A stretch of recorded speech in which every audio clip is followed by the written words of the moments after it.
ରାଉରକେଲା ଇସ୍ପାତ କାରଖାନା 5 number blast ଫର୍ନେସ୍ରେ ସୋମବାର ସକାଳେ ଏକ ପ୍ରକାର ରାସାୟନିକ ଗ୍ୟାସ୍ ଲିକ୍ ହୋଇ 9 ଜଣ ଗୁରୁତର ଅସୁସ୍ଥ ହୋଇପଡ଼ିଛନ୍ତି। ଅସୁସ୍ଥଙ୍କ ମଧ୍ୟରେ ଜଣେ ମହିଳା ଠିକା କର୍ମଚାରୀ ମଧ୍ୟ ଅଛନ୍ତି। ମହିଳା କର୍ମଚାରୀଙ୍କୁ ପ୍ଲାଣ୍ଟ ପରିସର ସ୍ୱାସ୍ଥ୍ୟକେନ୍ଦ୍ରରେ ଚିକିତ୍ସା କରାଯାଉଥିବା ବେଳେ ଆଉ 8 ଜଣଙ୍କୁ IGHରେ ଭର୍ତ୍ତି କରାଯାଇଛି। ସେମାନଙ୍କ ମଧ୍ୟରୁ 4 ଜଣଙ୍କୁ ICUରେ ଭର୍ତ୍ତି କରାଯାଇଛି। ଅସୁସ୍ଥଙ୍କ ମଧ୍ୟରେ 3 ଜଣ RSP କର୍ମଚାରୀ ଥିବାବେଳେ 5 ଜଣ ଏକ ଠିକା କମ୍ପାନୀ ଅଧୀନରେ ନିୟୋଜିତ ହୋଇଥିଲେ।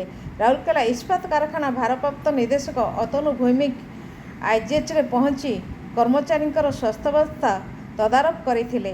ଏହି ଦୁର୍ଘଟଣାର ତଦନ୍ତ ପାଇଁ ଏକ 3 ଜଣିଆ କମିଟି ଗଠନ କରାଯାଇଛି। କେଉଁ କାରଣରୁ ଏହି ଦୁର୍ଘଟଣା ଘଟିଲା, କମିଟି ତାର ରିପୋର୍ଟ ଦେବା ପରେ ଦାୟୀ ଲୋକଙ୍କ ବିରୁଦ୍ଧରେ କାର୍ଯ୍ୟାନୁଷ୍ଠାନ ନିଆଯିବ ବୋଲି RSP ସୂତ୍ରରୁ ଜଣାପଡ଼ିଛି। ହସ୍ପିଟାଲରେ ଥିବା ସମସ୍ତଙ୍କର ସ୍ୱାସ୍ଥ୍ୟାବସ୍ଥା ବିପଦମୁକ୍ତ ଥିବା କୁହାଯାଇଛି।